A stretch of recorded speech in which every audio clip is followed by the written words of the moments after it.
Hello everyone, this is a wooden window made by hand with a homemade double-glazed unit without using any machines, without advanced carpentry skills, using only the bare minimum of tools. For next to nothing, as part of the project for a 50 square meter house with a cost equivalent to just 1,000 United States dollars. This topic promises to be very relevant in times of global crisis, which we are all on the verge of.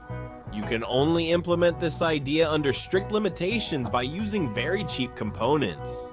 We've explained how to make a fixed wooden Euro window with double glazing for only $9 and 1 hour of work though it's fixed. And you convinced me in the comments that even though tough times are coming, that's somehow not very Slavic, maybe. And even though I plan to organize ventilation not through the windows, at least for moments like this, the window should be able to open. In the Glukar video, I talked about craftsmen with large workshops full of machines who after working their magic just make a stool, bench, or ordinary window. It's cool for them, but for us, watching those videos is about as useful as watching how quickly Elon Musk stamps out his space rockets or Teslas. It's interesting, but there's zero personal benefit. Many people want to do it with little or no equipment, ideally using just their bare hands. And that's possible. I bought a couple of boards, some plain timber, and a few small things. I looked them over, turned them around, and decided to make it only from the timber. I use a square to align two surfaces and trim the timber on one side, while also practicing sawing straight.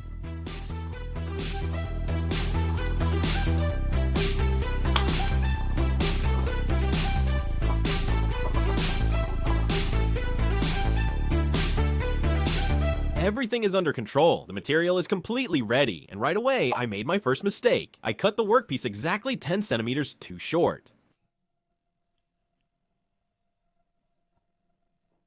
I mark it this way to reduce mistakes. Subtitles. I'm drilling with a countersink bit which can easily be replaced with regular wood or metal drill bits of the right diameter. I'll use two bar types, 50x20 and 40x20.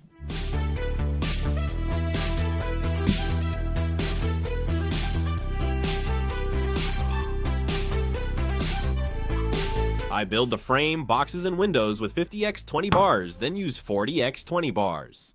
I use the most reliable, widely used hardware for all furniture connections. Confirmat, also known as Euro screw or screw fastener. The established name for this fastener here comes from the trademark Confirmat, under which it was produced by a German hardware manufacturer. Professional furniture makers in the Union of Soviet Socialist Republics learned about Confirmat in 1973 AD at Les Drevmash exhibition. These could only be used in practice starting in the early 90s. The window frame box is ready. Measuring the box and plastic window sash shows the sash's inner part is over 2 cm smaller than the box. This is due to the use of special hardware. Often when dealing with wooden windows and doors, they start to rub and don't close properly with a gap when the humidity changes, so I decided not to be stingy and made a 5¼ inch gap on each side. I make the window sash frame similar to the box frame, but only from one type of bar, 50x20, which I place exactly in the center.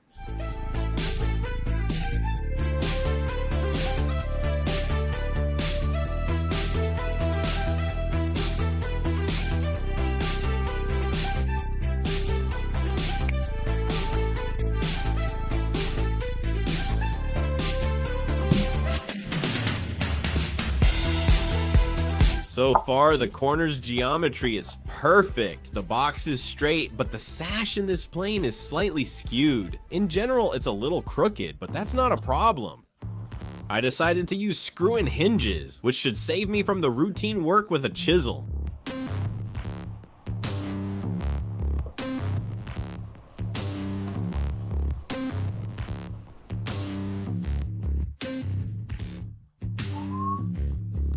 I'm drilling the sash bar dead center.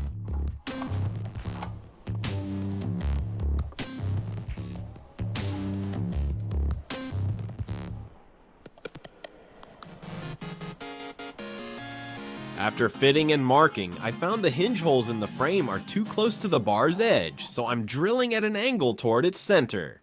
For reliability. This was my first time using these hinges, and installing them by eye without special tools was very easy. There were no mistakes. By screwing and unscrewing the adjustable hinges, you can adjust the gaps, and I'm trying to set the sash overlap gap to 3/1/6 of an inch.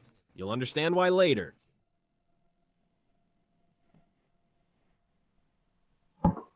Now I would like to invite to this stage someone wonderful and unique. I marked the spot for the frame's lock.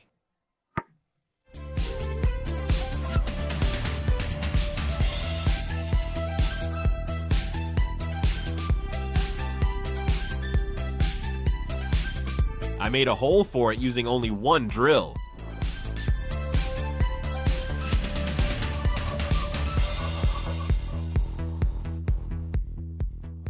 I bought a mechanism and handle like those in old Soviet frames.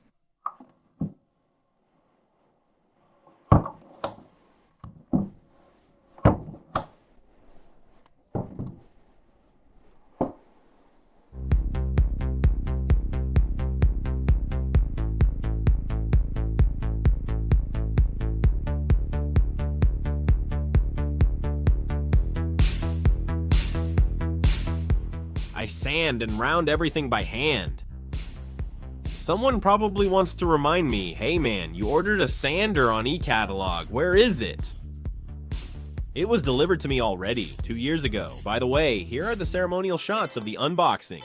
And I never once regretted the purchase. That's probably because I put effort into choosing and didn't just buy the first one I saw. Today I'm not using it because I want to avoid comments like, Yasha, that's not fair, you have so many tools, I wish I had that many. But a drill and screwdriver are like a hammer and regular screwdriver. Almost everyone has them, even those not into do-it-yourself. For the next window, I'll be ready. Maybe even get a miter saw, you never know when you'll need one. I'm deciding which one to get and would appreciate advice. I take everything apart so thoroughly, you'd never guess it's a window frame.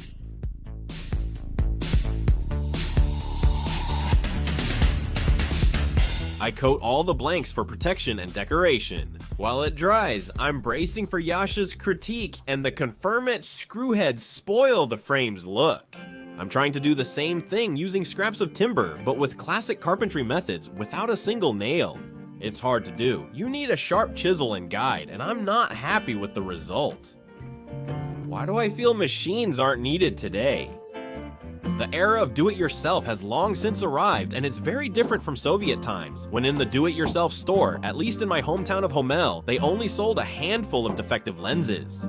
It was likely rejects from the optics factory for missiles, scraps from quilted jackets, Kurza from boots, duralumin cuttings, military vans, Gorkovsky Avtomobilny Zavad, 66 trucks, and similar items.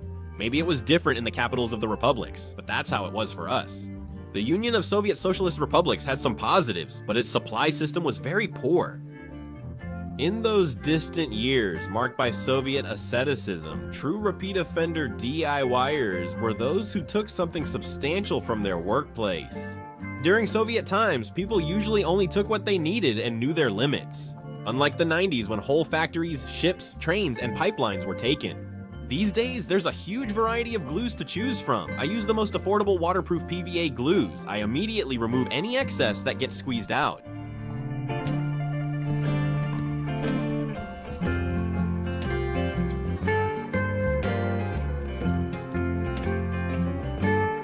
Conformats tighten things so securely that you don't even need to spend time spreading glue with a brush.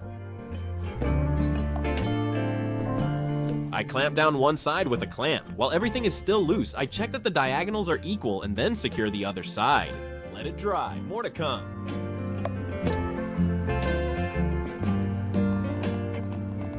Don't laugh. My carpentry skills are lacking, so information that helps beginners tackle projects like this is very valuable. Do-it-yourself and Stille Sam differ in their material base. Do-it-yourself doesn't require using only discarded pallets, as some believe. Its material options are extensive. So, to get everything I needed for the window, I didn't go to a pallet dump or a factory. I just went to a regular hardware store. I'm coating the frame with the necessary number of layers of weather-resistant varnish. I use acrylic, it's almost odorless. You can use yacht varnish if you prefer.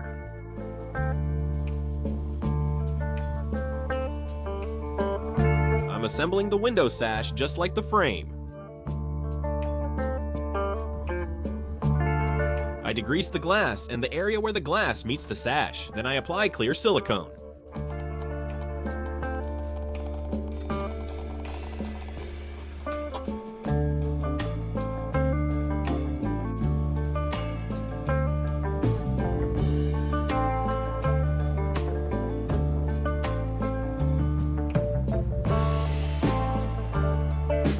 The process of making a homemade double-glazed unit has begun. Now I'll need a cable duct like this and a Miracle Cat, absorbent litter for a cat's litter box. Ideally, you should get silica gel. It's widely used for air drying. You might have seen packets of it, for example, in shoe boxes. There are also silica gel-based cat litters. I wanted that specific kind, but chose a cheaper one. It's based on bentonite. I think bentonite should also absorb the remaining moisture inside the double-glazed unit.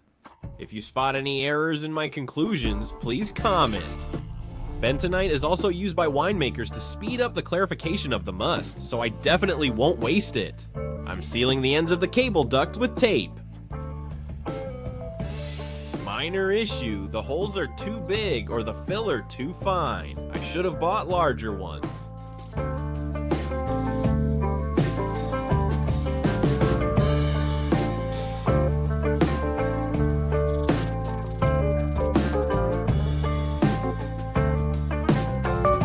And now everything is fine. You may have noticed the small perforations on the aluminum spacer frames between insulated glass panes, which also contain absorbent material inside.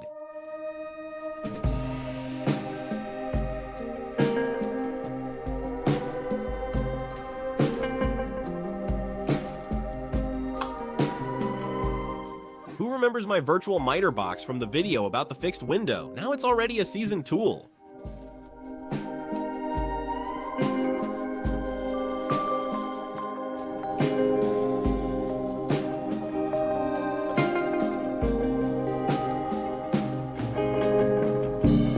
I'm removing excess silicone and cleaning the inside of the glass. Once glued, you won't be able to clean them again. The primary equipment in industrial insulated glass unit production is the glass washing machine. I've already told you where to get insulated glass units for half the price, along with cheap glass. Manufacturers reject glass for even tiny defects, as small as a grain of sand. And that could be really useful for us, right? For now, I'm just using what I have in my personal stash. In a video about the $1000 house. As I mentioned, the project has entered collective construction thanks to many helpful comments.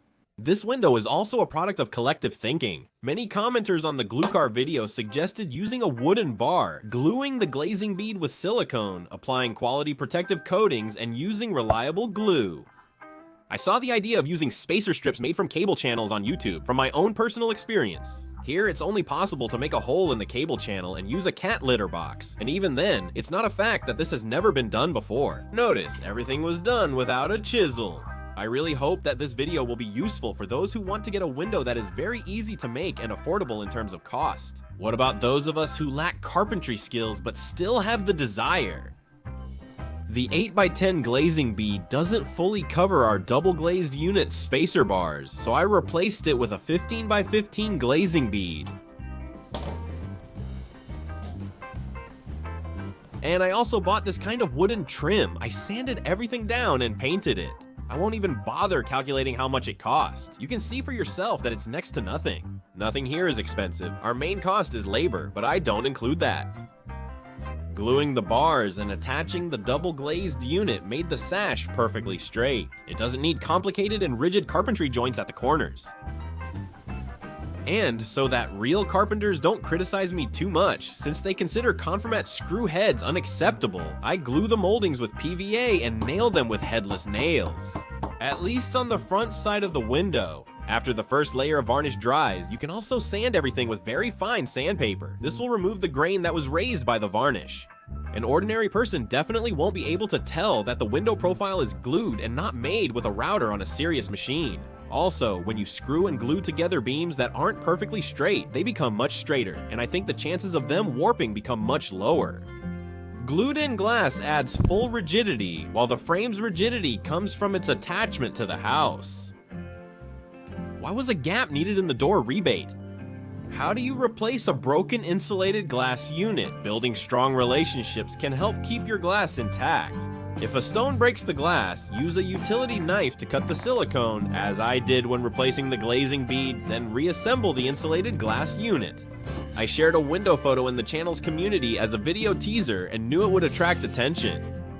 The insulated glass unit will crack, and to avoid losing everything, it's better not to even try, but just relax on the couch. I'm sure, guys, it won't crack. Here are some windows I know personally. They're made entirely of wood, sealed with silicone, and they don't fog up at all without any silica gel, and they haven't cracked once since they were made back in the early 2000s. Just standard dry softwood, but crafted by a skilled artisan. With the mini sash I made while following all carpentry rules, I struggled much more than when I built an entire window from timber using conformats. And I managed it without any machines, just needed good dowel jigs, so give yourself a big thumbs up. Subscribe to my channel, subscribe to my second live channel, the link is below the video, and make sure to hit the notification bells, and then I'll definitely keep you informed. Thank you.